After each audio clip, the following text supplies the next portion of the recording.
Hope it's okay to record. You fine with it? All good. Okay. The biggest thing that I would say is the passion, right? That drive that you have to have in order to really make something of yourself, right? We work the 9 to 5 pretty much to do what we can to survive, right? You know, most people, when they're making the money from their jobs, that essentially is designed to cover their financial needs. So, you know, whether you would say you're paying your rent, your mortgage, car payments, you know, your other obligations, insurances, that, utilities and so forth, right? That's the necessities. These are things that you will always need. And to be able to fund that, you need to work your normal day-to-day job, whether you're working 9 to 5 or 12:30 to 9, or whatever hours that you are, but you're fulfilling the 40-hour work week with that. And that's one of those things where you can't necessarily leave that in order to pursue a business, because I feel that a business can be volatile at times, right? Depending on economy, depending on what's really happening in the environment, things may change. So in order to really get to a stage where you're like, okay, can I leave my job? You need to build something before, right? I would never recommend anyone to leave their job to pursue a business unless they know that this will be a guarantee, right? And on top of that, would it allow to make enough income to suffice to pay your normal bills and some, right? So that's a key piece of advice, right? Once you feel established down the road, yeah, absolutely, you know, why not, right? The whole point of working hard and establishing, whether it's a business or an investment, is so you can free yourself up and not have to be tied down to something day to day where it's a must that you have to go in, or you don't have a choice of what you can or cannot do, right? You have to ask somebody for vacation time or whatever the case may be, right? So I think the biggest aspect that you want to keep in mind would be work slowly to get to your ultimate goal. The 9 to 5 piece, again, I think a lot of people sometimes tend to skip the thought of saying, okay, do I need to put as much effort into your 9 to 5 while you're trying to establish something outside? They're like, hey, you know, I wanna be able to focus a little bit more on the outside, so I'll just do my bare minimum at my job to just survive, right? I don't agree with that, because here's the thing: if you continue to grow in your job, which you're putting your 40 hours in, it will allow for excess income to be gaining so that you can put it towards your ultimate goal. You get what I'm saying? So you want to put yourself and divide it equally, not saying, hey, I'm just going to focus on my outside and just do the regular at the job, or, you know, vice versa, is just put it at the job and not focus on what's afterward. So you have to have a fair balance between both. You want to continue your stride and your efforts in your 9 to 5 so that you continue to grow within your career. And hopefully with the growth comes compensation, right? And then on the opposite end, you want to continue putting in your effort for your investment or business, because that will allow to get to your ultimate goal, right? So, you know, let's say, I'll give you an example. If you're making $20 an hour at your 9 to 5, if you continue to grow, the 20 was allowing you to pay your bills, right? That you were making. If you're now making 25, that extra $5 an hour that you gained from your 9 to 5 will be allowed to use that extra $5 to continue your investment outside of work, right? Because that's going to be excess money that you did not previously have in order to invest or grow a business. When it gets to the outside, a very important thing that I would suggest is follow your passion, right? Because the more passionate you are about a industry or a type of business or something that you're working on as an investment, the more you're going to be engaged into it, right? Otherwise, a lot of times we pick and choose based on what others recommend.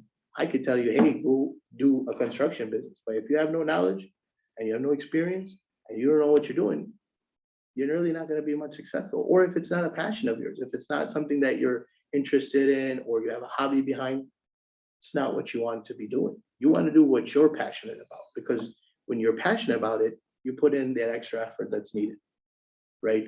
And it allows you to really be involved and not get bored. Because Some of these things happen to be a short time thing, and then it's like, it's not really what I want to do. So you get bored or you just lose interest, and then that whole opportunity goes to waste, right? Where the investment may be involved, where money might have been tied up, where time might have been invested. What about that? So it's very important to find something that you're passionate about, right?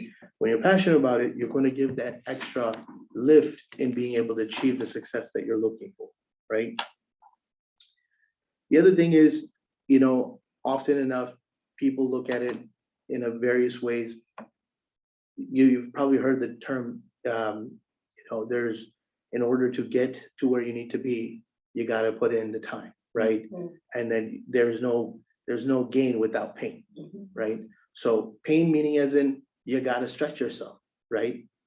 Technically, if you read literature or books in regards to how people have succeeded and whatnot, they talk about how they maximize their day, what time they get up, what time they do this, what time they do that. The more organized you are with your day to day, the better chances of you succeeding, right? And it's one of those things where you have to train your body, right? On how to think, how to do, where to do, what to do, right?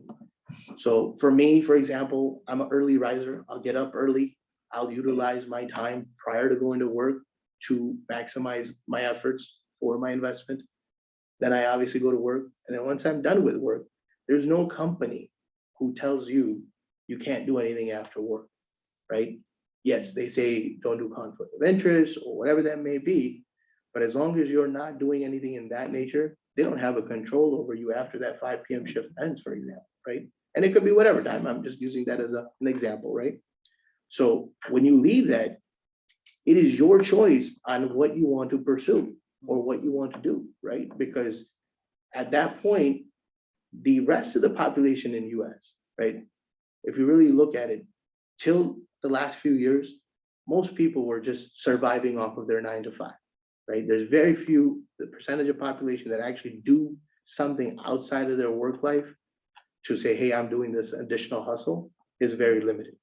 And that's why there's always questions of credit card debt, people going into bankruptcies, all kinds of stuff, because they don't want to do anything outside of the norm. So how do you set yourself apart from that audience, right? And that's your choice. You make that choice. There's no one who can tell you one way or the other. Regardless of who you talk to, there's people who are inspiring mentors, coaches, whatever they may be, but they can only give you advice. The actions have to be completed by you as individuals, right? So regardless of what I may say today or what I don't, you have to train your mind to say, hey, you know what? I'm capable of doing something much more than just this, right? And not trying to get into the religious aspect, but I will say this, that we all believe in some sort of God, right? And the one thing that I would say is God has gifted all with the ability to be successful. It's just how much effort you put in from your side will allow for those successes to happen, right? So some people will be like, hey, you know what? I feel undermined, or I feel like, I'm not capable of it. I don't have the same skill set as one versus the other. No, you absolutely have your skill set. It's just how much effort you're putting in to really get to where you need to be. Because there's nobody who can't work hard. There's nobody who can't articulate what they need to. There's nobody who can't stay up when they need to stay after a certain time. It is just training your body and your mental state to say, hey, you know what? Here's what I want to achieve. So one of the main things is to set a goal, right? And really look forward to something. Find a hobby or an interest in which do some soul searching, right? Because only you yourself know what you're truly passionate about, right? And everybody's different, right? And that's great, because we need people in different industries in order to operate the economy, right? If everyone decided to pursue the cell phone industry, all right, well, then there's nobody else doing anything else, right? So we all have a diversity in which we say, whether it's banking, whether it's investments, whether it's, creating, content for social media, whatever it is, right? You have the ability to maximize yourself by getting to a goal, right? To saying, hey, here's what I want to do. Here's what I'm going to pursue. Once you get to that stage and saying, hey, I've determined what my goal is and what I'm going to do. The next step is, how are you going to get there, right? What are you going to do to be able to achieve your ultimate success? One of the things I would say is important is don't try to go and climb a mountain your first day.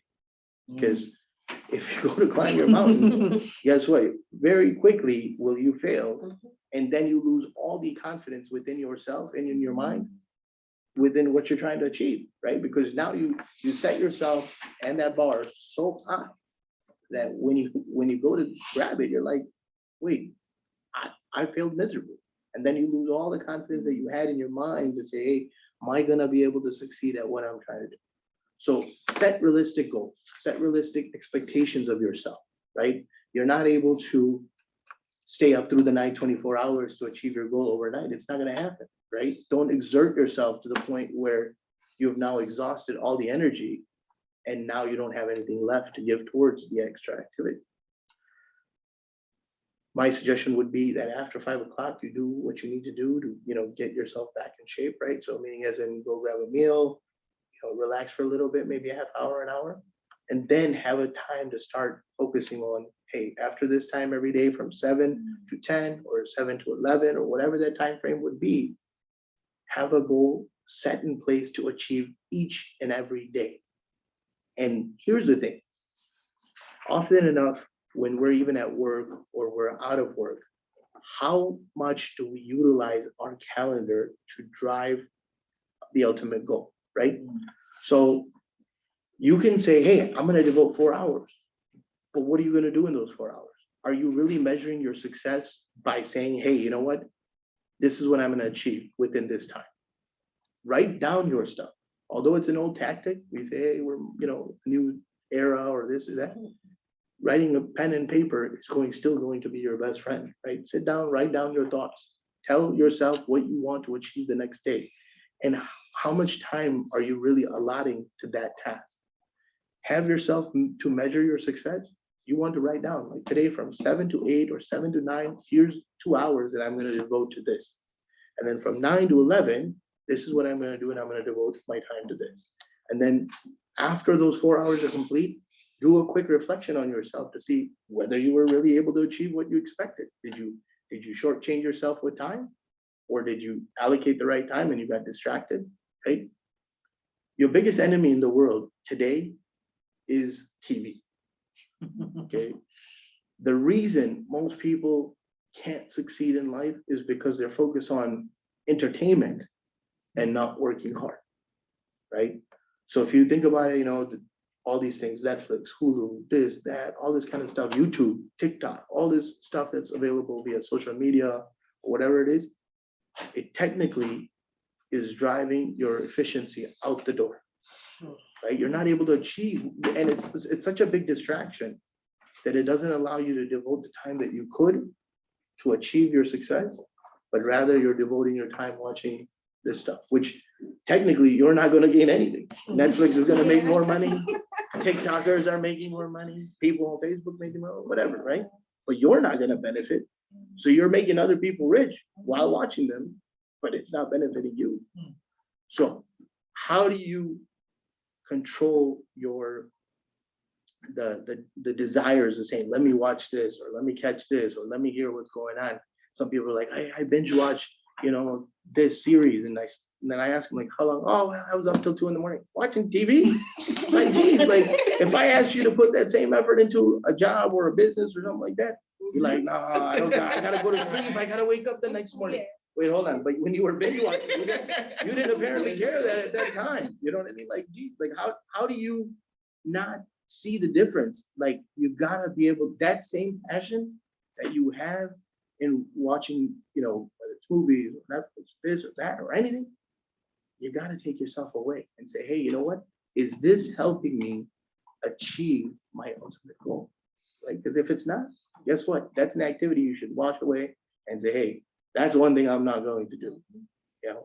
For the longest time, I kid you not, I'm going to share a personal experience for me. I didn't even have internet in my house.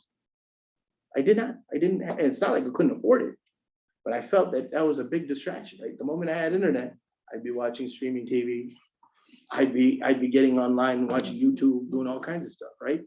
And it would have been a big distraction. So to eliminate that as even as an option, no internet service. So guess what I was doing? Two things that helped me when I was doing. One, the cost of internet I was saving, right? Whether it's 60 to $100 to 150, whatever it is, right? So you're saving that, that's instant savings, right?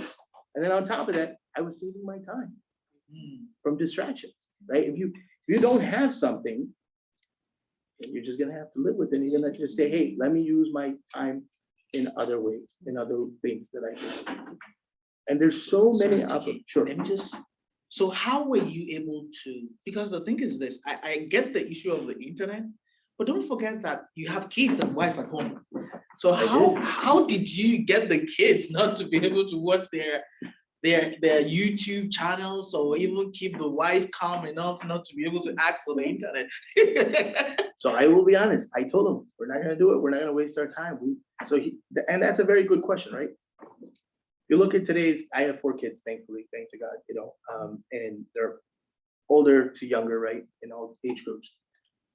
But if you look at most adolescents or children are too focused on their phones, like tablets, Yeah. whatever it is, games, they're devoted their time into that, right? And unfortunately, what it's doing, if you really think about it, it's making your kid dumb, right? Because they're not learning anything from this. This is not, and it's making them lazy. You're right. You got people sitting for hours in front of the TV set, and it's hurting them. You're not helping them, you're hurting them. So the best thing for you to do is not have the internet. So guess what they do? They go play outside, they stay physical, right? They do other activities, bike riding, skateboarding, jumping around, doing whatever, climbing on trees, whatever it is, right? I'd rather see my kid doing that than having them sit in front of a screen or in front of a tablet or a phone or whatever and devoting their time towards that. And it keeps their grades up. Yeah, Because I did it in my house and it worked. correct. I didn't pay for internet for 2 months. So get your grade up, get the internet. You don't have your grades, no internet. So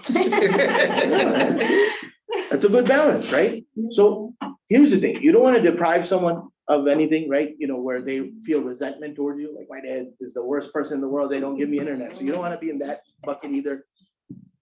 But you do want to have FaceTime, right? As to like how much time are you going to dedicate to allow them to their screen time, I should say, not FaceTime, but screen time, right? Is that how much time are they going to dedicate to that? Even for yourself, right? How do you control that, right? Like, because we get so indulged into some of these series or whatever movies or topics that are really happening in the news, or whether it's stuff that's being shown on TV, game shows, whatever it is.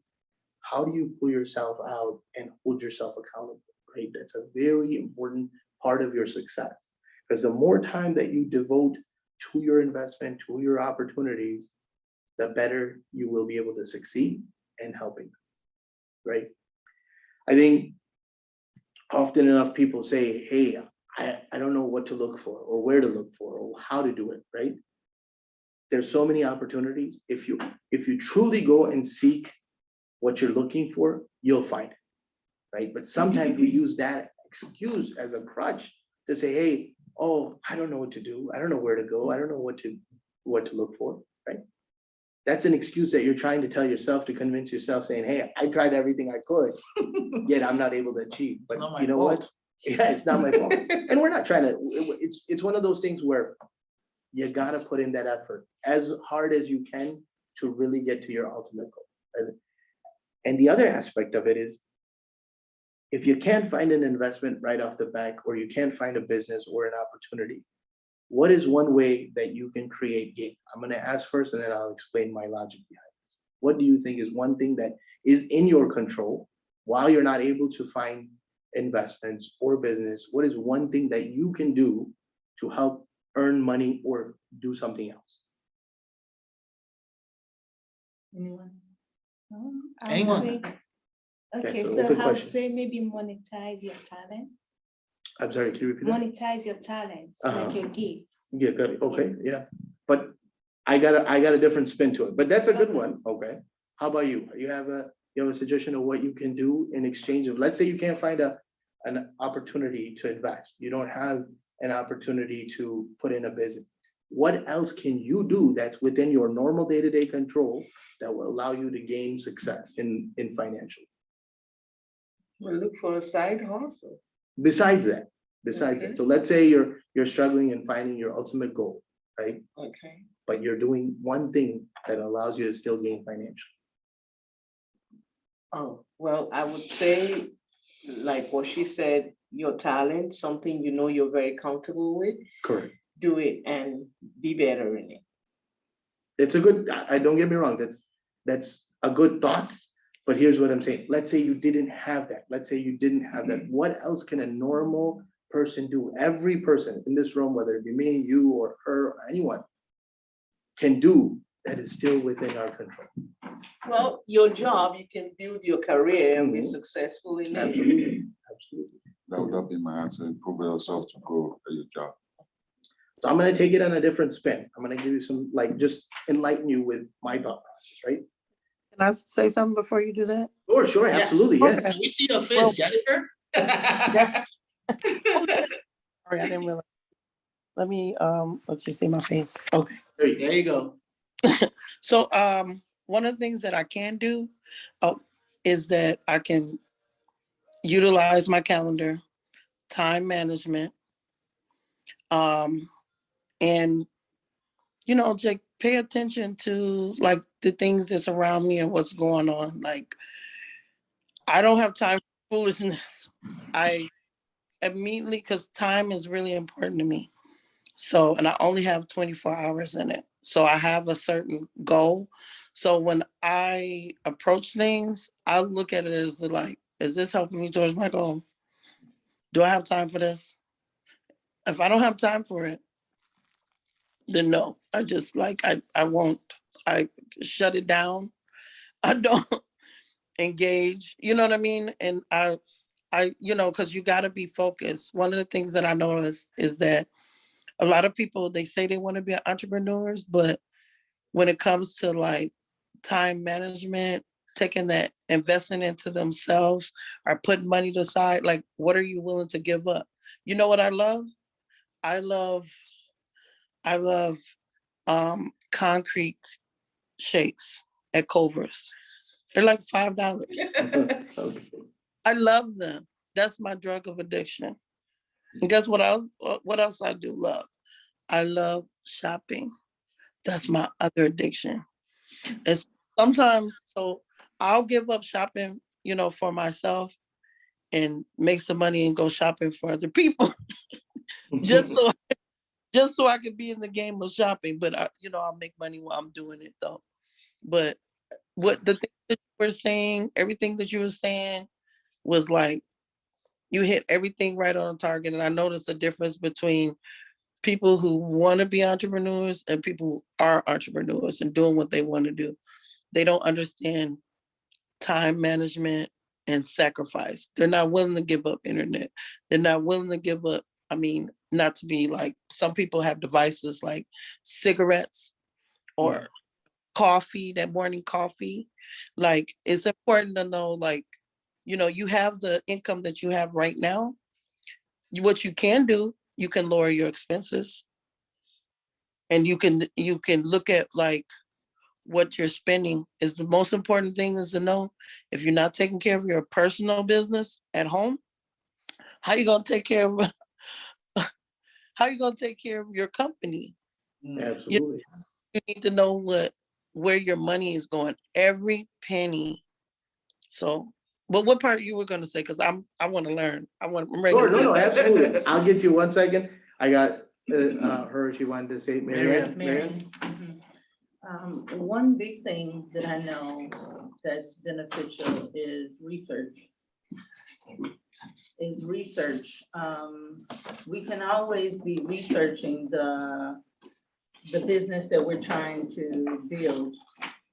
And we can never stop learning in whatever area that is. There's always, like for myself, it's beauty and skincare. So there's always different things that fragrances that I can put together and oils and things and do research on those to see what will work best. And then during the time when I'm not working, of course, make these things to try them out on myself because I'm my own guinea pig, Absolutely. you know? And use that time instead of watching my favorite shows to do that. Thanks for sharing. So before I get to where I was trying to go, I will say thank you all for sharing, your thoughts and stuff like that. I think one of the things that I've learned over a course of time is that you always learn from people, right? At any point in time, I never say, hey, I know what I need. No, I don't need to learn from, because we all have a ability that we have been gifted with. So you all can contribute to success in one way or another, and helping me or anyone else learn from your ideas, right? So getting back to where I was going, Jennifer probably hit it the closest where I was trying to go. And the one thing I was going to mention is, without making money, how to make money, right?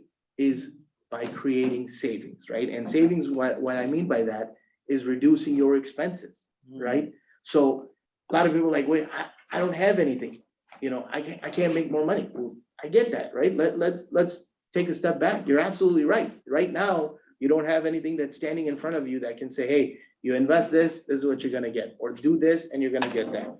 But what you do have is the control over your expenses. So the things that you can scale back on, or things that you can eliminate, or things that you can find at a cheaper route or get through for the time being, before you get to your ultimate goal, guess what? That's increasing your income, right? So let's say your monthly expenses are 2,000 and your income is 2,000. So you're pretty much a wash, right? Meaning, isn't at this point you are gaining 2,000, you got expenses 2,000, you're left with zero. But if you figure out a way to get your expenses down to 1,800, for example, and you still have that 2,000 coming in, because your income was still the same, right? It was stagnant. It was coming in at the same level each and every month, or biweekly, or whatever the income flow is. But you found a way to reduce your expenses. This allowed you to come up $200 in the game. So you'll be like, wait, I didn't do anything extra. I didn't work, I didn't invest, but you're still $200 ahead than you were before. So you got to remember, there's always a formula to find some success one way or the other, right? You don't have an opportunity, don't let what you have in your hand go by. Don't be like, well, I can't do anything. I guess you can. There are ways there. Now, I'm not saying it's easy, right? Because there are sacrifices involved. There are things that you got to change and how you do. But remember this, it's to get to your ultimate goal, right? It's where you want to be. And in order for you to be there, there's hard efforts, sacrifices that are going to go along the way. And that allows for you to at least start piling up cash to put towards that investment, right? Whatever that you want to do, right? Whether you want to start a business, there's so many different things in today's world that are now at your fingertips, right? As I mentioned earlier, social media or internet or whatever the case may be, have so many things that you can grab within your means with a less investment. It's more time investment that you would have to put in to be able to start a business or do things. People are becoming Amazon sellers, right? They buy merchandise from one location and resell it to Amazon and making money in the middle, right? People are buying merchandise from Alibaba and this and that and all these different places like networks where they purchase stuff from, and they see what is the retailer selling it for, whether it be eBay, Amazon, or any other local, you got different websites, OfferUp and this and that, whatever the case may be. These things are at your fingertips. These are luxuries that you can easily attain and you can do and achieve with little or no investment, right? So you got to maximize your dollar. You got to do what you can to look for needs in the market, right? What is a need right now in the market, right? What do people want? People are looking for, it's become driven based on service, right? We never had Uber. We never had Uber Eats. We didn't have Grubhub, DoorDash, all these things. But guess what? Because there's a group of people, the population that is becoming lazy, but they're making money, right? So they've now learned to make money, but they're lazy to go to McDonald's and get their meal. They're willing to pay the same amount as what the meal is worth, probably $6, $7 to pay DoorDash to come and deliver it to their door. Well, if someone is foolish enough to do that, to pay that, why not take advantage of it? No, Yeah. no one's holding you back, right? Maximize your time with whatever. Don't feel that, hey, you know what? This isn't my ultimate goal, right? I don't want to be a door dasher for life. Yes, obviously you want to probably be successful in some other means or forms. But in the meantime, while you get to where you need to be, this is your side hustle to make that money, to put that towards your investment, right? So we talked about ways to reduce your expenses, right? And things that you can shut off for the time being to utilize your money that you're making and then put that towards savings for investments. We talked about a side hustle, right? To say, hey, you know what? Do this in the meantime while you're wanting to get to your where you need to be, right? So this way, it allows you to have capital without, the one thing I learned years back is that without money, there is no opportunity. Money is a key aspect to success, right? So, and I'll give you an example. There's an old way of my grandfather teaching me. He said, hey, if I know this laptop, okay, is being sold for $500 today, all right? And I know that this $500 that I'm gonna invest can essentially turn into 1,000 because the actual retail value of this is $1,000. But if I don't have that $500, no matter how good that deal may seem to me, you're not gonna be able to get to where you need to be because you don't have that $500 to get to that 1,000. So very important aspect that my grandfather taught me was you gotta be able to have money to invest to make money. And most people, that's their challenge. They're like, wow, I know I have so many ideas. I'm gifted in so many ways, which all of you are. There's not one single person that's on Zoom or in this room physically that I would ever doubt that don't have the skill or to be successful or to make it further than where they're at today, right? You all have the possibility. It's just the question of how much time are you going to devote? How much sacrifice are you going to make? And how much money do you have to put towards that next investment or business to be able to receive the benefits from, right? So those are things that you want to continue to work on and build within your life to say, hey, here's what I'm going to do. There's other sacrifices that are going to come that may not be from a financial aspect. It could be your husband, your wife, your significant other, whatever that may be. They will need to know that you may not be able to devote as much time to them, right? Because initially, when I got married, for example, I had to have that conversation with my wife. I said, man, I'm going to be honest with you. I'm a hustler. I work day to night. So you might look at me and be like, hey, when are you going to spend time with me? And you might not get that right now. You know, I'm just being honest with you. You know, I'm just telling you how it is. Because here's the thing. If you're working 9 to 5 and you're giving yourself maybe an hour or a half hour to an hour to relax and, you know, get caught up with meals and just give your body a chance to breathe. After that, if you're going to go work or do whatever you got to do, where's the time for your significant other? There's not, you know what I mean? You're going to have a hard time balancing that. So it's sacrifices in many ways. It's in whether it's in a relationship, whether as it is as a parent, right? Whether, you know, you say, okay, I have kids, my kids need my time. Well, yes, they do, no doubt about that. But you got to find a way to say, hey, you know what? Instead of giving you maybe 4 hours, I'm going to give you an hour. Instead of 4 hours, I'll give you 2 hours, something, right? Where you can at least be able to say, I'll balance this, I'll balance that, and I'll balance my job, right? So there's sacrifices all around. There's never a point where you can say, hey, it's going to be an easy ride. It's not. It's a challenge. And you're going to have to face it in order to get to where you need to be. But remember this, once your success comes, all things start kind of flowing in the right direction, right? Some people say, oh, well, you know, money's not important and it doesn't matter in a relationship. She still loves me or he still loves me or this person or that person or whatever. They still love me for who I am. I'll be honest with you. I believe that's BS. And I hate to say it that way. But you know what? 60 to 70% of marriages that do go into a divorce setting is because of financial tensions. Because one's making it, one's not, the other one's spending it, the other one's not, you know, whatever. It's constant issues. So how do you get yourself free from those tensions is to focus on your ultimate goal, right? And the other party has to be accepting of it Because if they don't, that's gonna create friction as well, right? You're gonna be like, well, you never have time for me, or you don't care about me, or this or that. If I didn't care, I wouldn't be working so hard, right? So they have to understand that. It's you and I, as the person who will be doing that extra hustle, have that mindset, right? We're already covered that in our mind. It's the opposite person who needs to understand, whomever that may be, right? Or whether it's your children, they need to understand that, hey, my parents, my dad, my mom, my whomever is making this sacrifice. Like this isn't, nobody is born and saying, okay, you know what? Let me maximize my body usage to work 12 to 14 hours a day. That's not someone's ultimate goal. I've never met one person to tell me that, hey, I enjoy working 16 hours a day. No, you don't. You don't even lie to yourself. You might just say that to impress someone, but you're really like trying to kill yourself if you're doing that, right? So the ultimate goal is to get to where you need to be, but it's a sacrifice that you make along the way. And for the people that are involved in your life, it's important for them to understand and respect that and try to do their best to help you get to your ultimate goal, right? Okay, let me, Yes, sir. sorry, I hope you can leave at 12 o'clock. Yeah, no, absolutely, I get it. I hope so, but you see, I don't know whether you hit it big immediately when you started your business, but I didn't.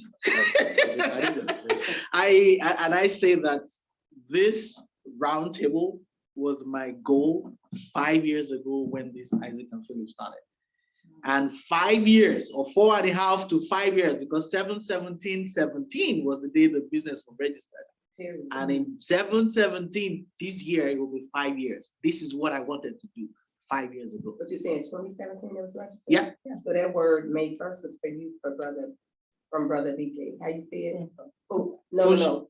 Brother Lee taught. Leke. Leke. Okay. He said, sow a seed of 7. But Pastor Leke, right? Number completion 8, so period. So, That's a lottery. 7/17/17, that was the day the business was registered. And I started it off.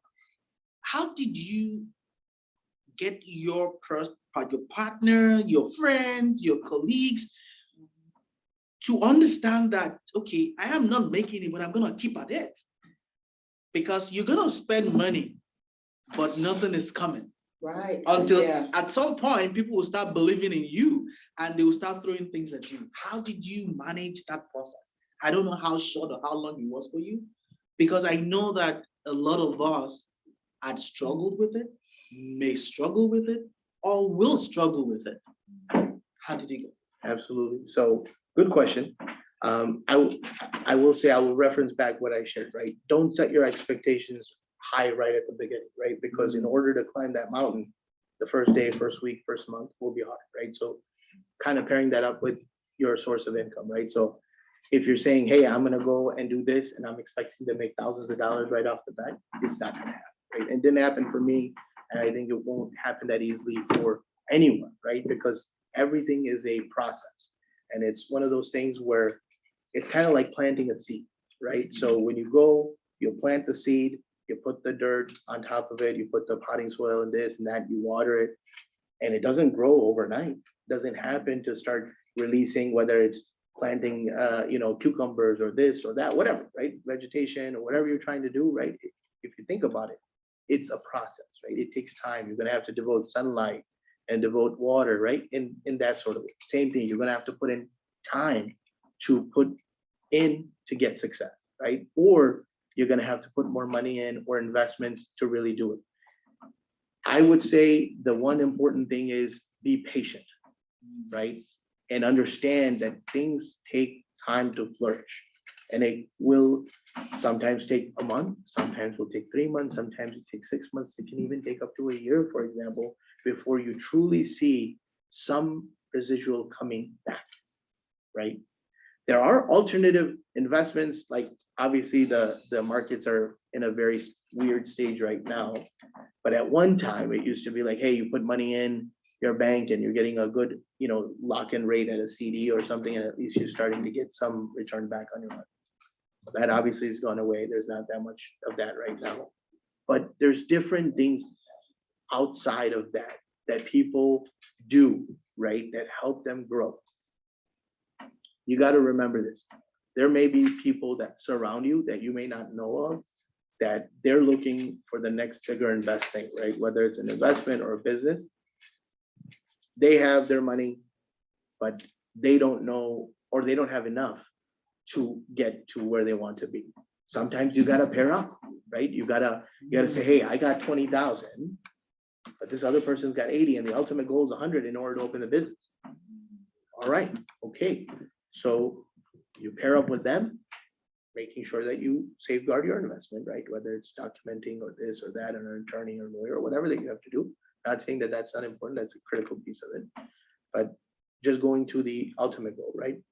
They take their 80, you got your 20, you talk about the idea, you talk about the investment, you obviously do your own research, making sure that it makes sense, and you vet the process through. But now you have an opportunity to join with someone and get to the total investment that's needed to start the business, right? So although you're taking in maybe a 1/5 share, right, 20%, investment, but it's a start, right? At least it's gonna, right now, if you have money sitting in your bank, it does no good to you at all, right? It's just a number looking at, and technically it's not even a tangible thing. Because if it's in the bank, you don't physically even have it. It's just a number you're looking at the screen, and Well, it's you can't satisfying. sleep, right? And it's satisfying. I got 50,000 sitting, oh, wonderful, but it's not doing you no good. It's doing good to a bank who has that 50,000, because technically what they've done, they've taken that money and either invested or given it out on a loan or doing whatever. They're paying you that minimal 1% or 0.5% interest back, which comes to nothing at the end of the year. And you're being satisfied with that number, just being looking at it. But what good is that? That's not growing. It's not doing you any good. So when you find an investment and you put that money, you can't be greedy either, right? So we talked about patience. You can't be greedy either. You can't say, okay, you know what? I'm going to become a millionaire overnight, or I can get this much back on my money, or whatever that can. You gotta have a reasonable expectation for yourself and your investment, right? So you're putting in 100, 20 from you, 80 from your friend, family, relative, whatever it is, right? And you open this business. Now, obviously that business will take time to grow, right? To provide you with residuals and stuff. But a business that you invest in that is able to return your investment within 2 to 3 years is a good business. Because here's the formula, right? Invest the 20.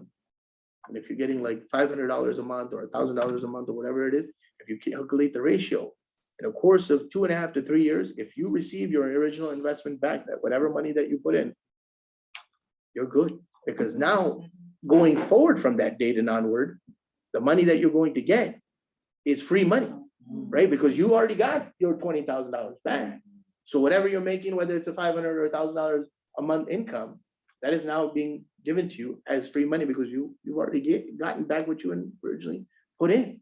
So that's a rule of thumb when it comes to business. They always say, look at a business and evaluate, are you able to get your return back within 2.5 to 3 years? If you can, and it strategically makes sense, it's a good investment. Say that last part again. If you, the good rule of thumb is, are you able to get? Yeah, are you able to get your investment back within 2.5 to 3 years, right? So what you're calculating. Now, that methodology works in like businesses that you invest in. Don't use that as a methodology to look at real estate, for example, right?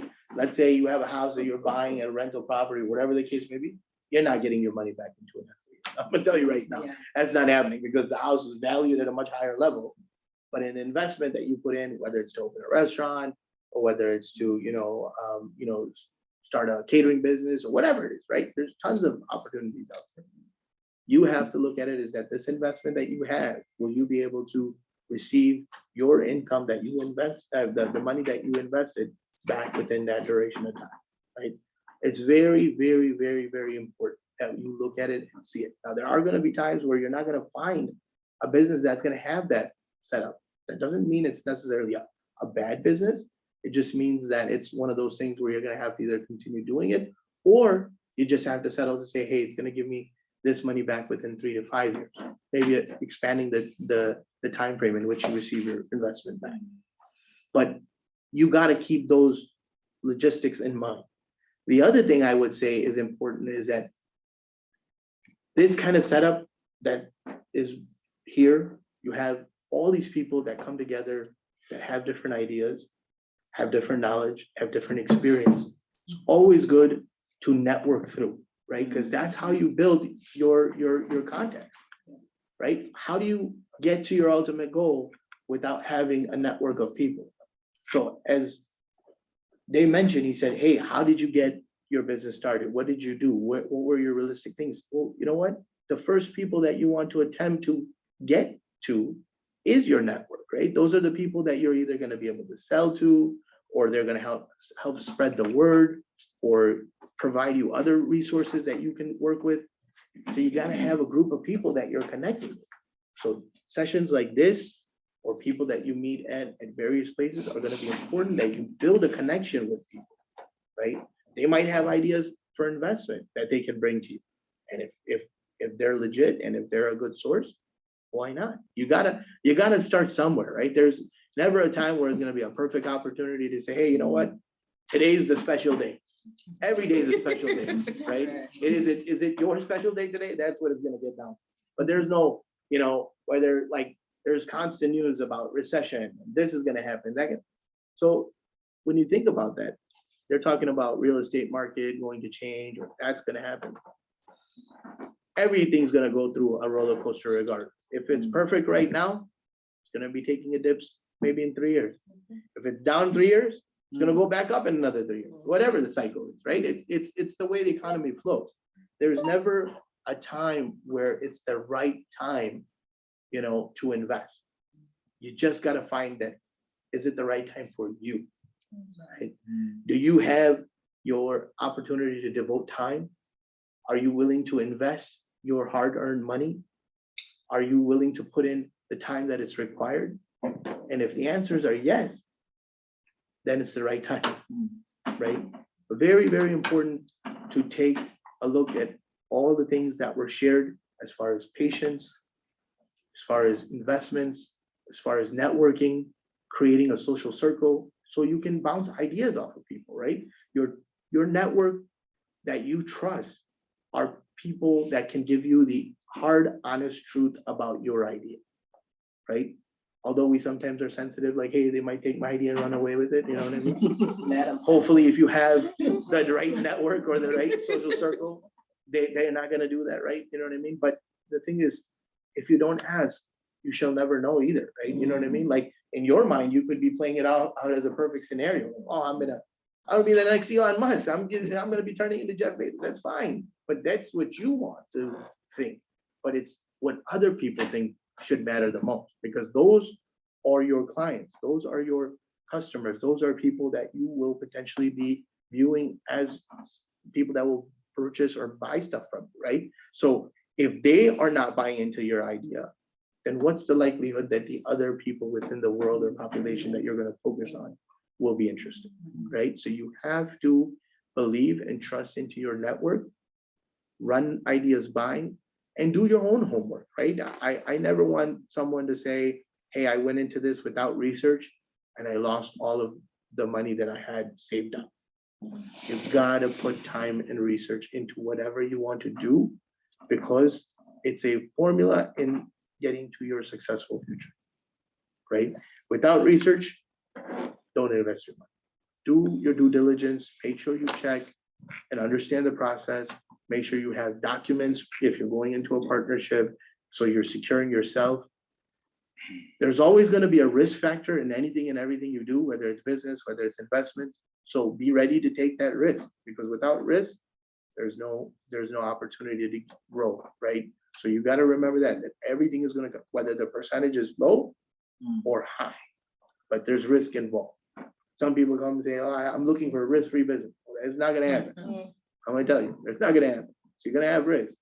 You just got to calculate how much risk we talk about, right? If it's a high risk business, better have a high return. You know what I mean? Because if you're risking it all, hopefully there's some good cash coming in besides that, right? You know what I mean? So that way, at least you know, like, hey, although I took this big plunge, let's hope that it's going to pair up with nice residual returns, right? Otherwise, if you're saying I'm going to take a high risk to get a $10 return, not worth it for you, right? Meaning as in, it's got to be worth the amount that you're going to get in return, right? And I'll probably wrap it up with this.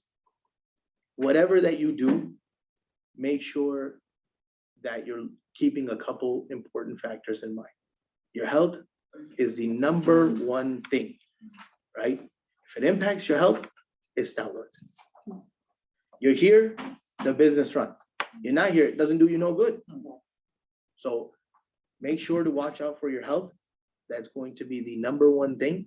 If you're strong, if you're able to put in the time that's needed, that's how it's going to become a success. So you got to take care of your body.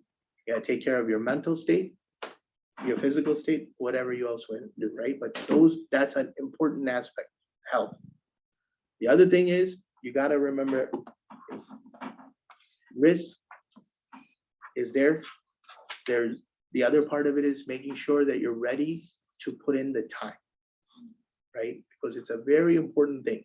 If you feel that you started something and 10 days later, you're like, I don't know if I feel like it or not, you're too late to the party now at that point, right? Meaning as if you already invested. Now you're going to back out. What are you going to do? Where does your investment stand at that point?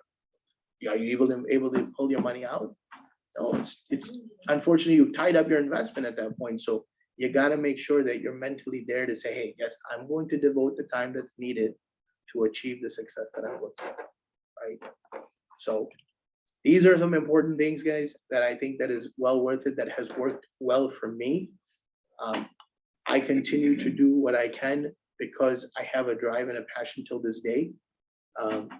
And as many of you, when we started the session today, Ade was able to share, how I was able to inspire him.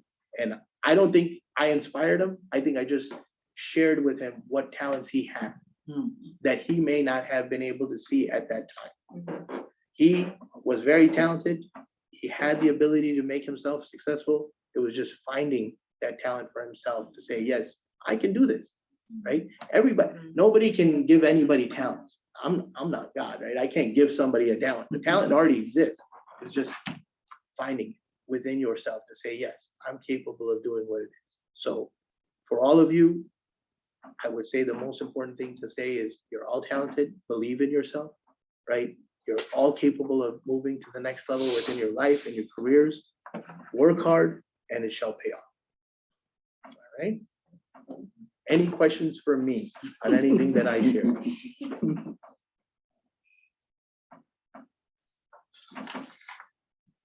Even on Zoom, I know we have a couple people on. So when you get to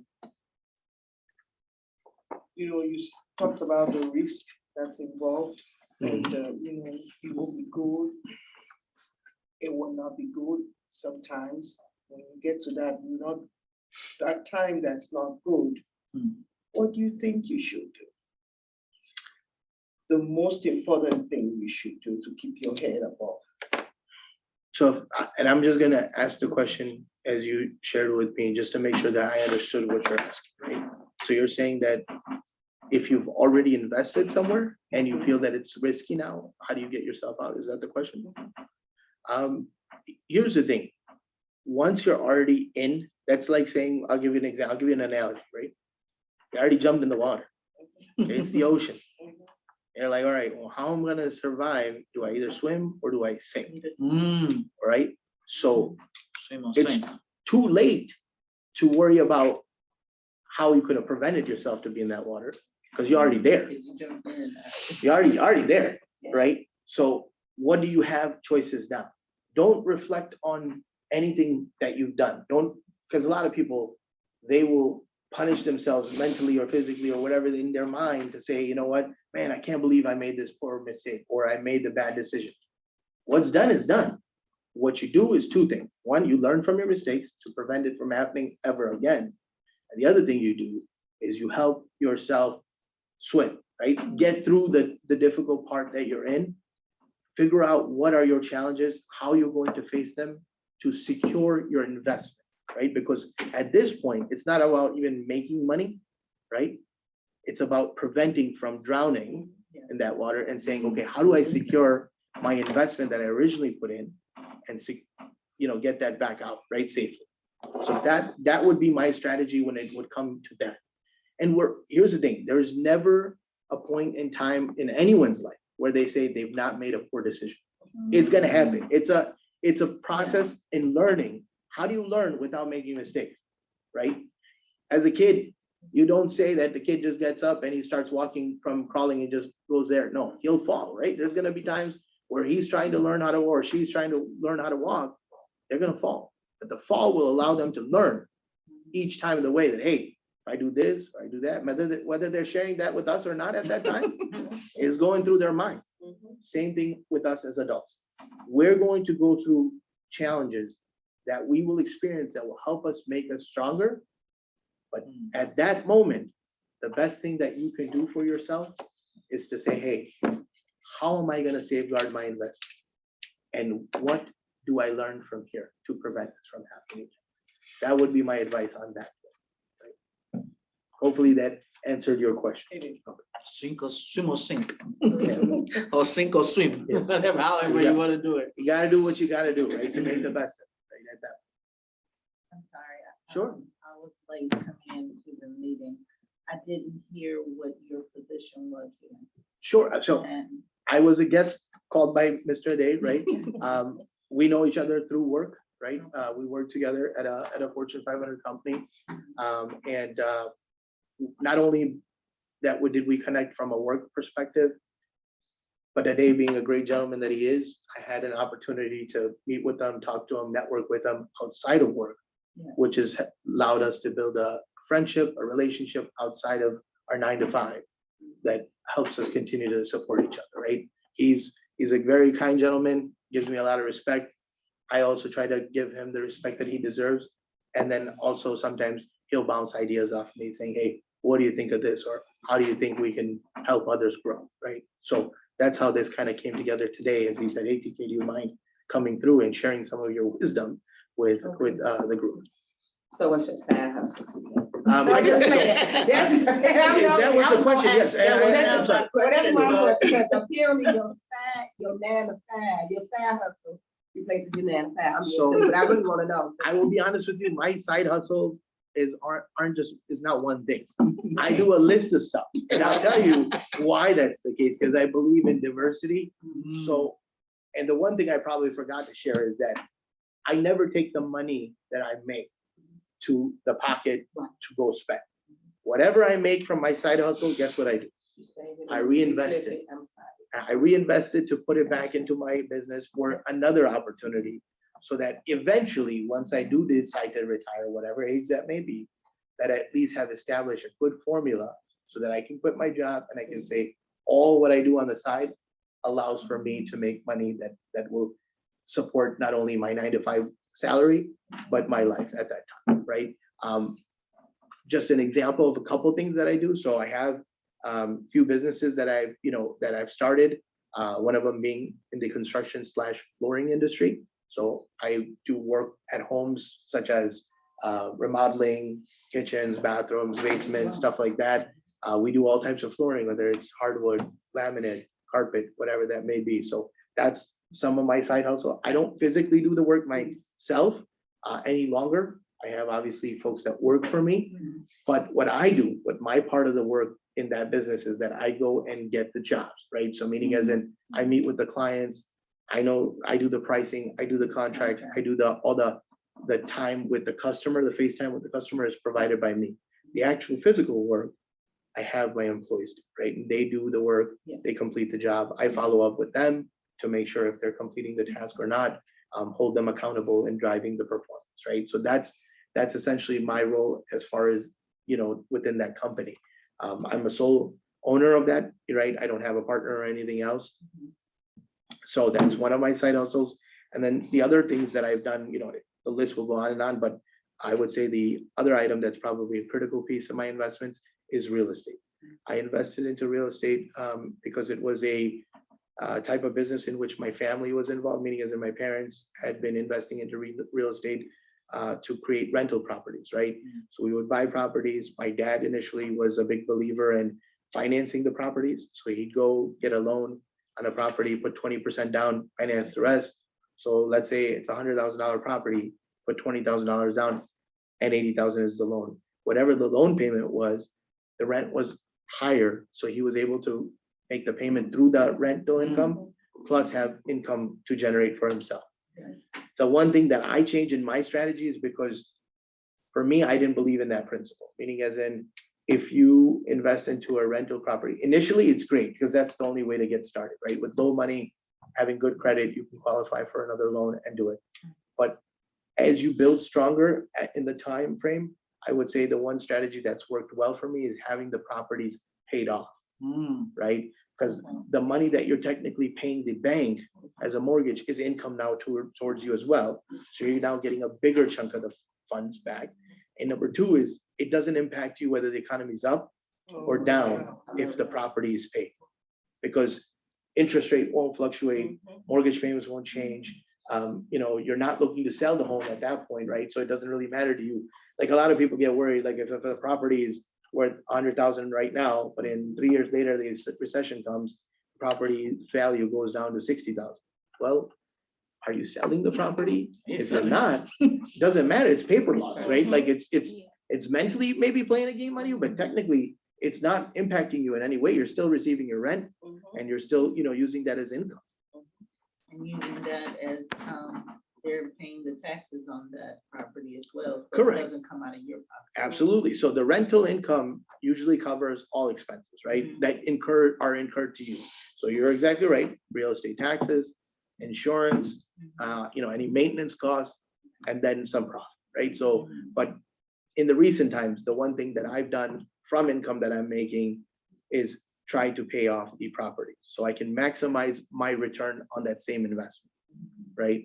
So you don't have to go look for a new thing. If you had something sitting and you're able to utilize that same item and pay it off to generate more income, why not put that investment towards that, right? So that's some of the things that I do besides some of the other stuff. Yeah, absolutely. Yeah, thank you. I just want to jump in on the real estate thing. Sure. So, talking about investing on rental properties. So, are you talking about condos or single family homes or? Good question. So in our portfolio, we have a variety of stuff. We have homes, townhouses, condos, all sorts of stuff. But from a starter's perspective, I would say the lower cost of the property is better for you because with a condo, it will be more attainable, right? You can reach it much easier, right? Because the price of the condo may be like 150, for example, and even in today's world. And there's less expenses that can occur at a condo versus a single family home. The only difference is that when you do a condo, you have an association to pay. So some of your income is lost based on that. However, the risks are much lower. So when we were calculating risk, the risk for a condo is much less than a single family home. You don't have to worry about the roof. You don't have to worry about the condensing unit, which is the AC outside, the furnace, this, that, all that stuff does not exist. In a condo, the most that can go wrong is damage to a flooring, some paint work, maybe appliances in the kitchen, plumbing, maybe minor stuff, AC unit, the window AC unit. Those are very limited expenses, even if you got hit to replace them or fix them. But if you go into a house, so much more that's involved, right? Your insurance costs go up, other things that are there. And in most condos, the good thing is when you have an association, it's also attractive because the association usually takes care of your gas, water, and garbage costs. So when you offer that to a tenant, it's more appealing to them as well, right? Because it's like only thing I gotta pay is the rent and my electric bill, right? So it's like, okay, it's quickly rented, less time that it's vacant, right? And the good thing for you is majority of the stuff is covered from the association other than just the interior side. So I would say from a starter standpoint, that's the way to go. And I'm sorry, electric, and what does the tenant pay? Electric and what? Just electric and the rent. Okay, correct. so Okay, so what's your opinion about townhouses? Because I learned that if you're buying a townhouse, with the association, maybe there's a kind of condition that if you're not living there, you can't just buy and rent it out or something like that. So, I mean, So townhouse, there's nothing wrong with a townhouse, right? Meaning as in, it's not a bad investment or whatsoever, right? If you're looking for my honest answer on a townhouse, I would say if you're leaning towards a townhouse, you're better to do a duplex. And the difference between a duplex and a townhouse is a duplex does not have an association, right? So it's self-maintained as far as outside landscaping, grass cutting, which you can technically obligate the tenant to do, right? So the tenant is responsible to cut the yard, maintain the landscaping, whatever, or shovel and clean the snow and stuff like that, right? But the duplex, although it may be a little bit higher in value that you have to invest in, it still will give you a better rate of return on your money because of not having the association, right? So most associations vary anywhere from $250 to $400 a month. So if you eliminate that cost, now that $250 to $400 is coming in your pocket. So if you were to calculate the return on your investment, it would be bringing you a higher return on your money by going to a duplex versus a townhouse. So that would be my advice. However, there's not that many duplexes, complexes in our vicinity, right, in the area. So you got your options are a little bit limited. The other part of it is if you have neighbors or people in the community that are living in a duplex, sometimes even though they are homeowners, because there's no association, no one's regulating it, so they may not be maintaining the property. So you may have sore spots in the community that are sticking out because whether they're not maintaining their lawn or they're not maintaining their roof or their siding or whatever that it is. So it looks a little bit depreciated on certain spots. But from a rental aspect, you don't have to worry about that, right? If you're living there yourself, yes, I would worry about it a little bit more. But from a rental side, no worries. It doesn't depreciate your value much by having two neighbors in the community that are not maintaining their property as well. You'll still get the same rate of return. And right now, the rental market is at its peak. Rental prices are at the ultimate price, right? And I don't foresee, in my expert opinion, I guess you could say, I don't foresee rents coming down. If anything, they will stay flat. It's never been. Yeah, once something goes up, it never comes down. It doesn't follow the law of gravity, you know what I mean? So, yeah. So, That's come down. so here's the thing, if you're looking to invest, real estate is still never a bad option, right? You know what I mean? But just keep in mind, if ever a recession were to come, don't let the value of your property worry you, as long as you're not willing to sell, right? If you're selling it, yes, it will impact you. But if you're not, if it's a long-term investment, you're planning on keeping it for the next 20, 30 years, you'll go through many cycles in between that midst of time where you'll be back to where you bought it, or if not, gain value from it, right? And have equity in the property. Okay, so I'm sorry, I have another question. Sure. So if you're doing condo, is it in the city and in the suburbs, what's your best option?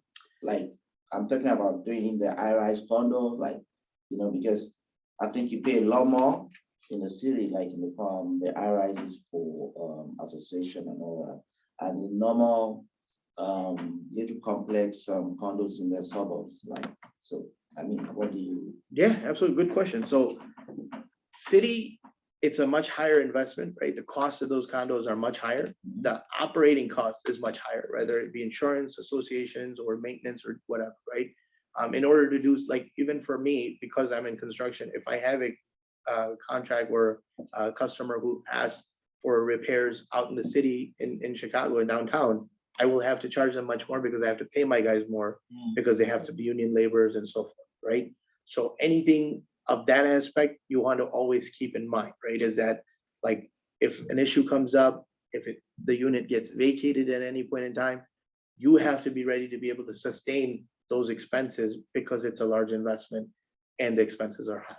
If your sustainability is not there, you want to stay within the suburbs, right? The city, the good thing is that rents are high, right? So you could probably make more money on your investment. And the return as far as equity is also higher, right? When the prices go up, they go up significantly. Like, so if a condo right now is 500,000 and maybe in a couple of years, it might be 700,000. It'll go up maybe a couple 100,000 in equity, but it's also high risk, right? High risk meaning as in if it's vacated, if there's maintenance involved, whatever the case may be, or if it tumbles, right? If it goes the opposite way, it'll drop a couple $100,000 in value, right? So although you might have bought it at $500,000, it may be valued at 300,000 in a few years if we go through a recession, right? So if you're ready to take the high risk, yes, the reward will be fruitful as well. But if you're trying to play the safe game where you say, you know what, I'm not in the big leagues, but I just want to get into the investment side, then I would say stay within the suburbs. Because if the dip happens, your losses, even though let's say it goes half from 100 to half is 50. your loss is only 50, but from 5 to 300, $200,000 loss. You get what I'm saying? So the ratio in which the losses happen is much different, right? Also, as far as investment and qualifying yourself from, a bank loan or whatever, it's much more attainable to do a condo in the suburbs than in the city. To qualify for a mortgage in the city is going to be much harder. You have to have a higher level of income. I'm not saying it's not possible. I'm just saying it's harder, right? So if you're looking to say, hey, you know what, this is what I'm going to do, then yes, the suburb may still not be bad. Plus, you got to always remember this, the management piece of it is also a very important element, right? So the further it is away from you, the more hassle you have to go through, right? Time, gas, effort, whatever, right? And it even makes it harder because let's say I have a property out in Rockford, for example, right? To manage a property in Rockford is a pain in somebody's butt, right? From going from here to Rockford, you get lazy, right? If you can avoid a trip, you're gonna be like, maybe I'll go do it. But if it's next door or within your 5 mile, 10 mile radius, you won't have that hesitation to manage it. Let's say there's an emergency. Are you telling me you're gonna go drive to downtown, sit in traffic for an hour and a half at times to go deal with it? No, you're not, right? So it's one of those things you have to keep all aspects in mind, right? It's not just having the property, but more about day to day, how it's gonna play out for you. One last one. Sure. I'm sorry. So you made mention about paying a larger chunk of the money, So, but I'm of the opinion that, let's say, for example, you want to get a condo of like 150, and maybe you have maybe you can do like 50, you can do, maybe you can do like 75,000, that is 50. But why don't you rather than put the 75 down than do maybe 2 of 30 to 20% of 2 properties and do 20%? So what are the variables? What are it like, like from doing 2 and putting all your money in one? But I think you support putting all your money in one and splitting it up. Correct. Yeah. So when I mentioned that, I told you that my father, his strategy was what you're mentioning. Diversify by multiple and do only the minimum down and get more property. I'm not saying that that's a bad strategy. The only reason I do the way I do by trying to pay off the property in my way is because I want to limit my risk, right? So in the event that an economical downfall does occur, I won't be impacted by it. Like right now, there's a ton of people that reach out to me and they're like, man, TK, I'm so stressed out with these interest rates going up. I'm not locked into an interest rate. I'm in an ARM, right? ARM mortgage, which is an adjustable rate mortgage, right? So when the interest rates jump, technically when they go through their review period, the payment will go up, right? In most cases, when you buy a rental property, they will give you a 15-year or 30-year ARM, right? Which means an adjustable rate mortgage. Your payment could fluctuate depending on economical status, right? If your property is paid, you're free of those worries. Economy could be up, economy could be down. You're good. You're like, hey, I got my property ready. I mean, as long as your rent is paid, right? Yeah. Obviously, that's always a That's risk. another risk there. Right? But that's gonna be the risk there regardless, right? But the thing is, you're not as high risk as the other things. Now, whether you say, okay, I want to diversify and grow, yeah, absolutely. There is no harm in one way or the other, right? Like if you want to say, I want to invest into 2 versus 1 and split my investment and gain from the equity or gain from what the future can hold, absolutely, no doubt about it. But if you really calculate, when you're making payments on 2 different places, if you really calculate your net return on your money, if you have 2 versus 1, you'll get the same. Because if you're putting the larger chunk down, your payment's going to be much less. So your monthly income will be just as much as if you had 2. So you're not gonna gain from a monthly impact, just from a calculation perspective, right? Let's say you're making 300 from one property and then 300 from another, you're getting $600, right, a month. But if you paid more on that single property, your return would be just equivalent. It'd be $600 because you put more down. So from a monthly intake perspective, strategically, it's not going to make a difference. Only way you will gain is, let's say this property went up only 20,000 and you had another property in an area that became in demand and that went up another 30 or 40,000. Now you base it off of equity gain. You get what I'm saying? Yeah. That's where you're going to benefit by having diversifying your investments. Okay. So this other question, coming from your background with your dad having doing this for a while and you too, so if you're like like a single property owner, you want to go into rental. So how do you cope with the tenants? Are you going to give it to a company like a real Property estate company management to company? run for you, or you want to run it directly? When you run it directly, what are the risks of you giving to a bad tenant that ends up not paying you or stuff like that? So with the property management company, you end up having to pay for their services, right? Yeah. So some can say that it's $100 a month, some charge a couple $100 a month, some charge a 10% fee. It can vary depending on what they're offering within their management abilities, right? But some of the things that, that they will help with would be renting out the property or, general maintenance that may occur, like you're not getting the calls, right? So let's say a tenant has an issue, they will not call you directly, like your tenant won't call you, they'll call the property manager. The property manager will then go and get whatever that needs to be done and deduct it from the rent that they received from your tenant and send you the remaining, right? So it's less headache, right, if you have a property management company. However, the other aspect that you want to keep in mind is if you did this yourself, you would save yourself that money, right? And sometimes when you're doing it from a mortgage standpoint, you just don't have that room. Like you're only making $300-400 on the property in general after paying your mortgage, taxes, and insurance. Let alone if you pay someone else a couple $100 to manage it for you, you're really not left with much, number one. And that doesn't even factor in any possible expenses or repair, right? So if you manage it yourself, you're definitely in a better spot because now you have at least the money that you're making and you're getting the full amount of it.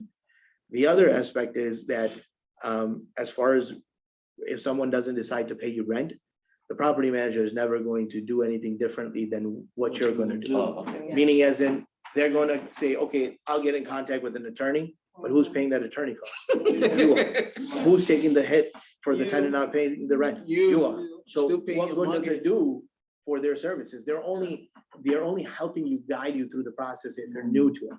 So yes, if you're saying, let me at least get my feet wet and learn the process, maybe for 6 months to a year, you could take that. You could take that as an option, right?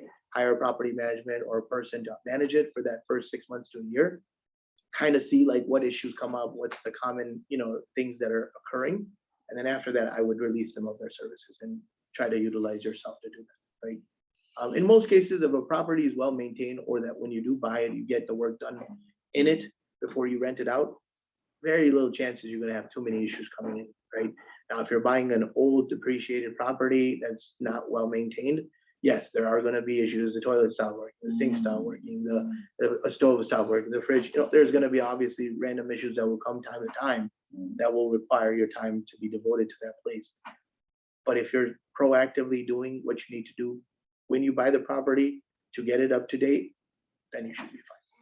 But So I'm let's I'm do sorry, this. last one. No, this is my Just last hold question. on, that you will ask it. This is one of the reasons why this session is available for you and if you're part of it. Honestly, he hasn't asked me, but I also know that TK is someone that can be a mentor if this is your flair and you're interested in.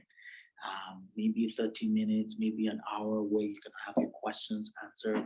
And everyone that we bring here to speak to us will be our faculty.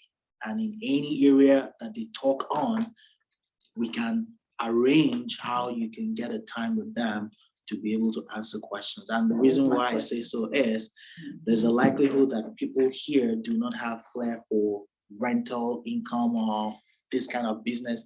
And I don't want us to bore them with all the questions. No, we're learning. But it's good. Yeah. So, but the whole idea is we all will learn from each other, but we also know that beyond this session, we can still have opportunities where we can speak to any of our. Exactly. All you just need to do is let me know that you like to speak to this person and I will arrange it. Now your question, sir. Oh, yeah. Okay, I think the last one. So it's still about how are you able to, because the reason why I made mention of the company is you being able to do the proper background check on the tenant, being able to, know that this is the right guy, or this is a bad guy, or something like that. You get what I mean? So that doing it yourself, like the best way how you be able to weed out the bad guys that will come in and not pay and stuff like that. I'll share with you my formula for that, right? So one, there's obviously websites that you can go and pay to do a background check, right? And all you need is your tenant's information, right? Name, last name, their current address, the phone number, social security, last four digits, driver license information, stuff like that. General information that you can retrieve from anyone who's coming to rent from, right? There's it's called a rental application that you have them fill out, which is available on Google as well. You can Google it saying, template for rental application, and you can print that out and take it to your so-called tenant, right? That will be, someone who would be interested in the property, have them fill it out, do their background check. In most cases, and even for me, we charge the tenant to pay for the cost, right? Right. So they may or may not get it. You're not guaranteeing them anything, but in order for you to move to the next steps, you have to do the background check. And the background check on a certain website can range anywhere from 25 all the way to $75, depending on how much information you're looking to gather, right? And that's available and access at your fingertips, right? Number one. Number two is that you can meet 10 tenants, 15, 20, however you want to filter through. But there's no guarantee that a person with an 800 credit score will not impact you by not paying rent or not maintaining your property, or someone who's at a 500 score would be the bad candidate saying that's how they're going to be. It's a luck of the draw. I've had tenants that were terrible credit scores, but they turned out great and they paid me their rent on time and never had any issues. And I had people with perfect credit scores that I thought was an ideal tenant that tore up the property and didn't pay me my rent. So you're just going to have to take the risk. And the way you filter out the risk and minimize it is by doing the background check, right? As long as you do your due diligence and check as much as you can, at that point, you're leaving it to the man upstairs. It's going to be in your fate. If you're meant to take a loss or get hit somewhere, you're just going to have to bear it, right? You know what I mean? But there's no way to certify that one versus the other will be a better candidate. There's just not. You're going to have to take that risk. And there are a lot of people like my dad and I, we have this discussion all the time because there are properties that I manage that we're partners in. And I will tell him like, hey, I'm good with this tenant. And he'll be like, well, did you do your due diligence? I tell him, I've done my due diligence on a lot of people and they've turned out the opposite way. So what good does it do? Like you go through like these, your interrogation questions that you're asking these people. It's not going to do you no good because they could be telling you what you want to hear. Like there's no way to certify it. Like I'm not going to go. I've even gone to the level of calling previous landlords. But let me tell you the theory on that. If you call the previous landlord and they want the person to go away because it was a From their problem, current one? guess what they're gonna do? Yeah, they're wonderful because then they're gonna go. Their problem will become your problem. So how you gonna vet through that? You never. You know what I mean? So who to trust, who to believe. They what even not. give you the friend's name. Yeah, and anyway, exactly. That's what I'm trying to say. So at the end of the day, you're gonna have to take the risk and be ready for that. And it's a luck of the draw. You might get lucky, you might not. But here's the thing: as long as your property is being well maintained, or that you've taken care of your property and you're doing your sourcing, you'll be okay. I have yet to have terrible tenants back to back, right? I have had issues like a recent one. This guy didn't pay me for 8 months during the whole COVID pandemic time. He leveraged that and said, hey, I'm out of employment. The world got back to normal, but yet he was still out of work. Didn't make sense to me. And unfortunately, then he stopped paying rent, obviously, all these months. And I offered him the COVID assistance that government was offering to apply, use the application, didn't want to apply. So I knew that at that point, he wasn't being legit, right? He was trying to milk the situation. Then he kept saying, I'm going to give you the key, never did. Finally, just this past weekend, he left the property and he still didn't give me the key, but yet he left the door open. So you can go in, right? 8 months of no rent, no whatsoever. He didn't pay any of his utility bills, electric, gas, all ranked up, but hey, they're not on my name, so I'm not obligated to those. That will go with him wherever he goes. The only thing that I got stuck with was with the water bill. His water bill was like $400. And unfortunately, in every village, if your tenant does not pay, the landlord is obligated to pay the water bill. So I got stuck with that along with the trash bill. That was like $300 as well. So I took an 8-month hit plus the $700 in expenses, plus the wear and tear that he put onto the property because he did not maintain. But here's the thing, that's 1 out of 40, for example. So to me, the ratio is, you know what, you're gonna have to bite that bullet. Make it a bad apple. But Yeah. So, I have a question when you get. yeah, absolutely. Hold on. Go ahead. Go for it, Jennifer. Oh, okay. So, my question is, because I'm really interested in real estate. I wanted to know if what did you think about the different type of real estate companies that come that actually their job is to like manage real estate company to manage your business for you? What's my opinion on that? Yeah, Management companies? I would say that in order to maximize your return of investment, you want to try to manage it yourself. If for whatever reason, that's something that you can't do or you don't have the knowledge to do it, I would say utilize their services initially to get yourself experience. And then obviously terminate the contract, whatever that is, right? Whether it's a year or 6 months, whatever the time frame may be. and so and as you said, and how many properties you have? Myself, Like how many units? I collect rent from 50 properties a month. Okay, So for 50 10 of properties. them are not mine. They are properties that I manage for clients. And how And much these 50 are from me. how much time is set aside managing that? I think you're breaking, Jennifer. Yeah. Are you walking? Can you hear me now? You probably have to be stationary in order for us to hear you. Stay still. Can you hear me now? With where Yes, the- yes. Take it off speaker, if she on speaker, tell her to take it off. I was asking, how much time do you invest in taking care of the 50 units? It depends on if there's issues. If there's issues, then it's more time involved. If there isn't, Yeah. then Of course, but may- average. I'm sorry, Average time? you said? average time in a month, Yeah, average time in a month or a week, however I you probably put won't it. spend more than 15 hours a month. Oh, okay, 15 hours a month. 50. Okay, so now I understand because time is important. So I kind of wanted to understand, what the time looked like. Thank you. I really appreciate that. That was it. Thank you. I appreciate you guys. I took up more time than I was, than I was given, so I apologize. Hopefully this was valuable, but again, I will hand it back to Mr. Day to go ahead and continue.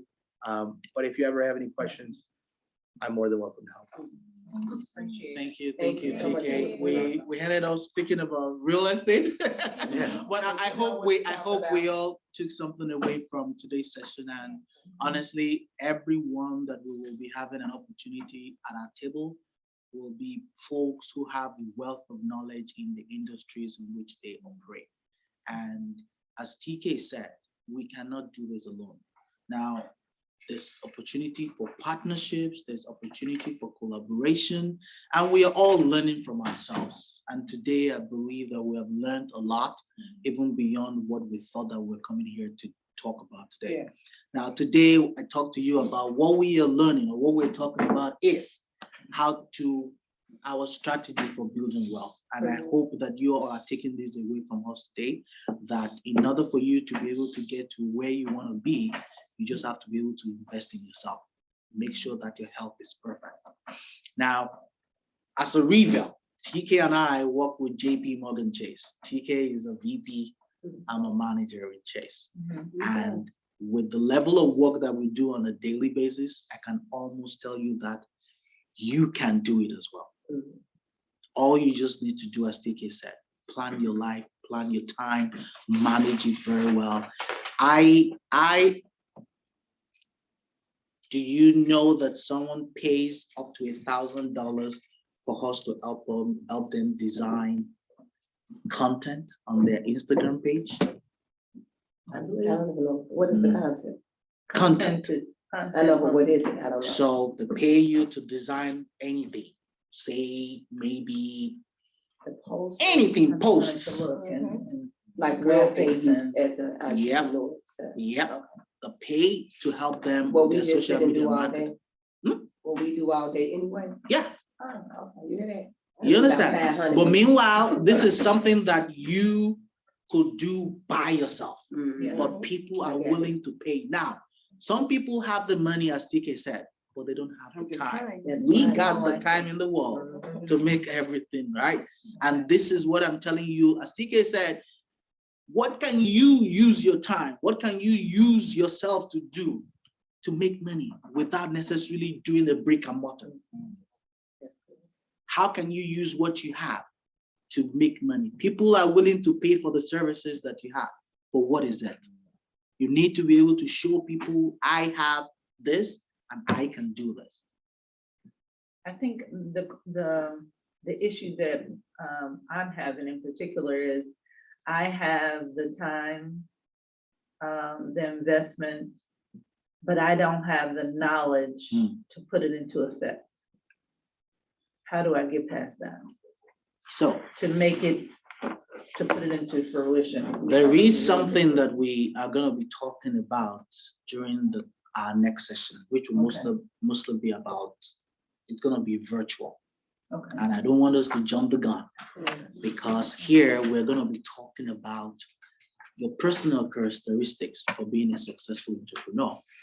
We're going to talk about what are the skills that you need to be a successful entrepreneur. And all of that, we're going to be able to say, okay, how do you navigate yourself in the business waters? So the next session, this is what we're going to talk about entrepreneurship, period. Okay? So, TK, I'm going to ask you to do one thing for us before we leave. Absolutely. Everyone in this room will read this book, Own Your Own Corporation. I or Isaac and Philip will give 2 out to 2 lucky winners today. For the others, please, don't buy the new one. This is the second one that I'm reading. So which one you want, the first edition? Whatever. Okay. I bought this on Amazon for $3. Savers sold it to Amazon at $3.99. I bought it at $5.69. Don't try to buy the new one. But the 2 folks who are lucky here today will get the brand new one. Own Your Own Corporation. It's by Garrett Sutton, and it was a Rich Dad's Advisor series. Rich Dad Poor Dad. Yeah. So Gareth, what? Garrett Sutton, Esquire. And Rich Dad. By the time we are done with our coaching program in the next 12 weeks, we're going to debrief on this book, but it's a really good one. So TK today, sir, 2 people in this room will be winners of this book. We have a wheel that you're going to help us click on. Sure.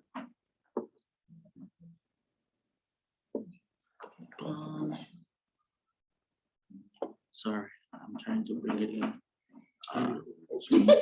My name is not there. Oh, yes, sorry. Okay, My name is not there. your name is not there. All right, so I'm gonna take care of that. I'm sorry for that. So I'm Well, the gonna. inflation went up on that book because it says 1923 Now, on the prime. I don't know if it's a Check for revised and updated. Used. Okay. Don't I hit the 58 views? No, this is a use. Oh, this one left. no name. I'm not doing. All right, so I'm gonna remove one name that is not here today. Oh. All right. Okay, it hasn't started, so it has not started.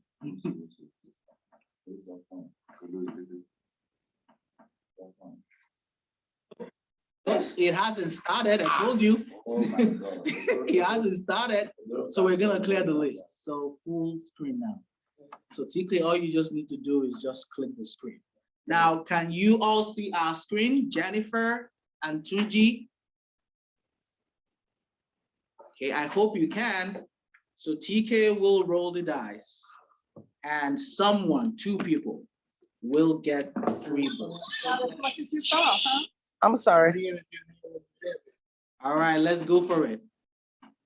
Yes, just click. Yeah, you should just click on it and it should roll. Let me see. Someone's gonna be. All right, let's see who the lucky winner is.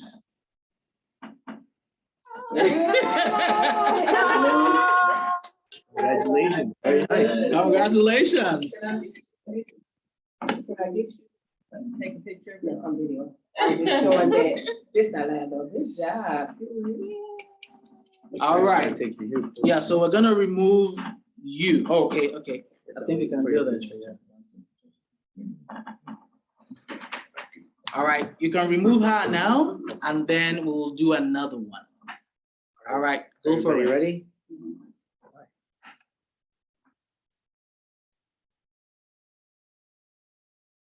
Mary. Oh, I didn't see two little niggas. We gonna partner up in there working both hands. And All right, so Marian and Olayinka will get one of this. All I need from you is send me your address and we will email directly to you. Okay. For the other folks, Oh, I'm let me- a body.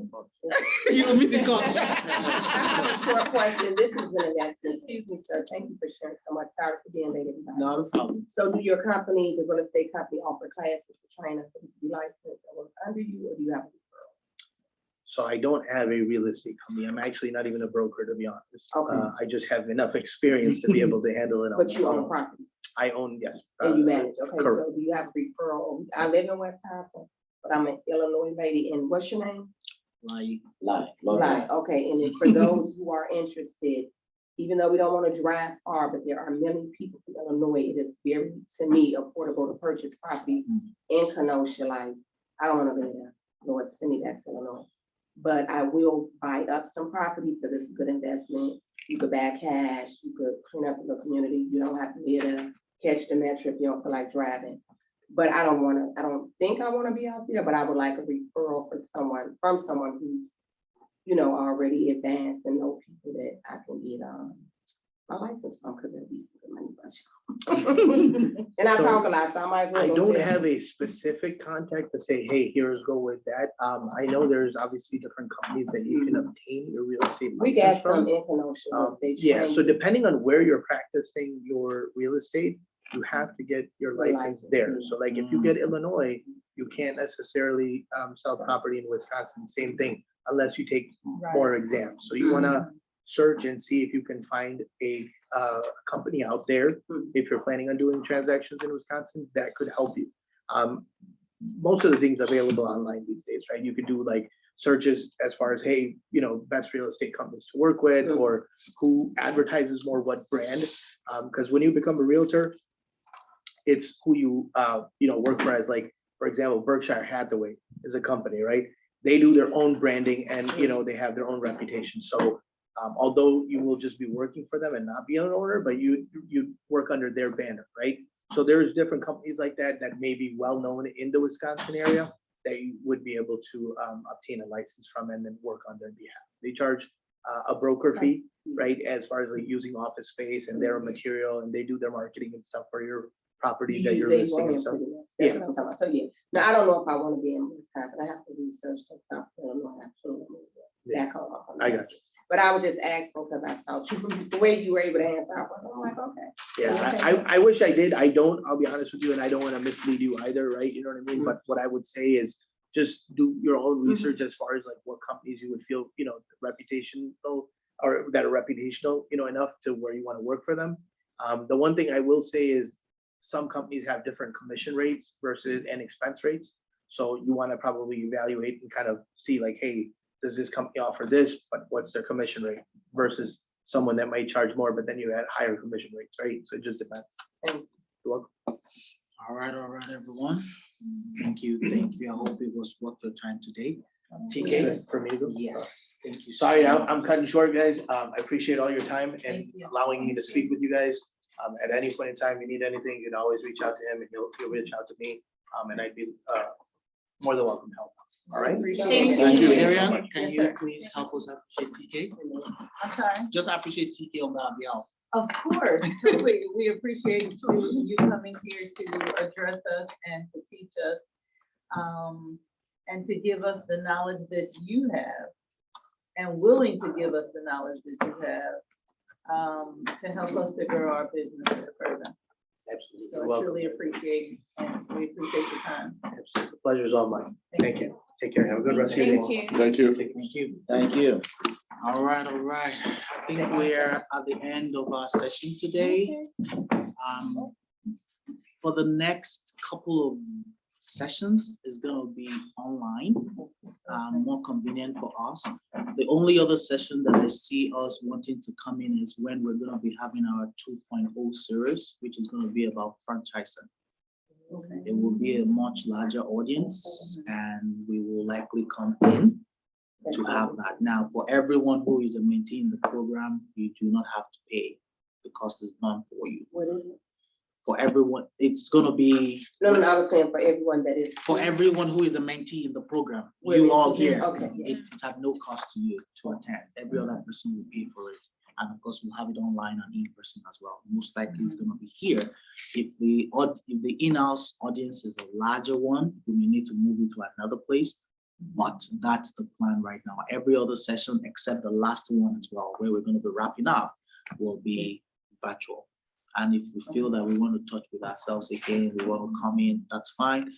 Beginning from now, if you have any question regarding your own individual situation, you are able to just text me. Let's set up time together, 30 minutes, 1 hour. Let's talk individually. So that, yeah, sometimes you don't want to ask a question in front of people, but you know that things are bothering you around how you want to go about it. Just text me, I'll schedule time with you, we'll talk about it over the phone. And of course, if we come together as a group again, we can learn from each other in whatever situation that we have. Can I make an appointment now? Yes, you can make an appointment now for Monday or Tuesday. Monday or Tuesday. Monday or I'll Tuesday. take Monday. What time on Monday? Wait a minute, Ruth. So let's start with this. Ruth, Monday, right? That's a holiday. Yeah.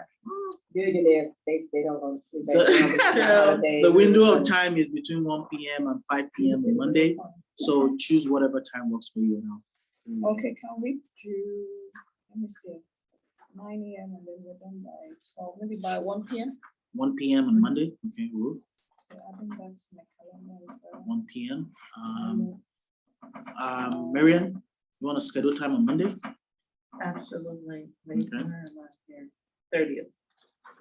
That will be on the 30th. Yes. Third. I have one client. All right. Thank you, Jackie. We'll talk to you later. All right. Feel free to text me or reach out. Thank you. Thank you. Thank you. Drive safe. This is okay, So I was like, so 1 p.m. that's why you did 1 p.m. So you can get it around. I said I'll bring it. I hope it's So okay. our evenings would be. I can't do here right now, but. So he's free between that time and No, 5 no, p.m. So I'm you can still okay. pick any time between 1 Oh, and yes, it'll 2 be. p.m. and 3 p.m. And Yeah, so I just. Okay, if Yeah, not, see is you the online. Tuesday available for you? The 31st? Tuesday after 5:30. Wait, I have a meeting at 36. Yes, because my question is very brief. That's fine. If you Yeah. want to do Tuesday, that's fine with me. After 5:30. You know what? I'm sorry. That's Let's push back to Monday because I need this as soon as possible. sure. The question, the information that I need. So choose any time between 2 and 5 p.m. on Monday. Okay, 2 o'clock. 2 p.m. Okay. Yes, sir. Marian, 2 p.m. Monday.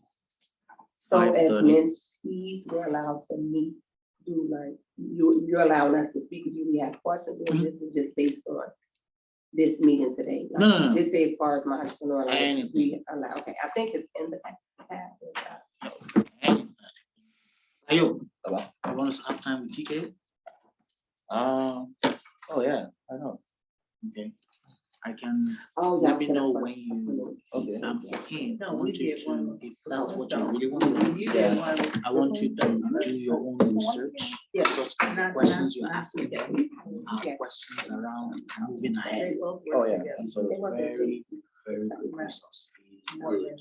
Oh, yeah, something that starts doing that is good. I mean, He's- Yeah, between- absolutely. Between him and his dad, they have close to about 70 properties. Yeah. 70 properties. Yeah, so that makes a lot of sense. thank you. All right, so I'll send you, I'll send I should you, know that, right? So do you prefer over the phone or Zoom? Anyone, which one do you prefer? I don't, anyone, as in my questions are just what I already asked before and then. yeah. That's fine. It could be any Zoom or cell phone will do. I can be over the phone. I just need advice on things that I need for this class. We'll talk about it in 2 o'clock. I'll send you a reminder just so that you. Okay, well, I'm just getting ready for one of your mentees. Thank you. All right, bitch. Thank you, thank you, thank you. Yes. Okay, I better look at my message. Marian, I think I have your address for your book. Nice inspirational book. Oh, yes, And then yes, if you want Still have your to. address. sir. Yeah, I have it. It'll come. Nice. You have, And the same as where's her. the, Brother, I'm gonna get your wife one. I'll keep it. Yeah, so this, these costs a lot of money, so take care of them. Right, All right, Jennifer and Tuji, thank you both for joining. We're wrapping up for the day. Thank you very much, sir. Thank you. Jennifer, if you need some time with me, please I'll text me so that we can set it up for you, right? Yes, I'll text you and you text me. Okay. All right, all right. Thank you. I said hi and to try to get in touch with Jennifer me. saying hi to everybody. I would have called, but you ain't. Yep, yep. All right, take care, everyone. Have a good day. I'm gonna give Kimmy one of them. Yes, go ahead, go ahead.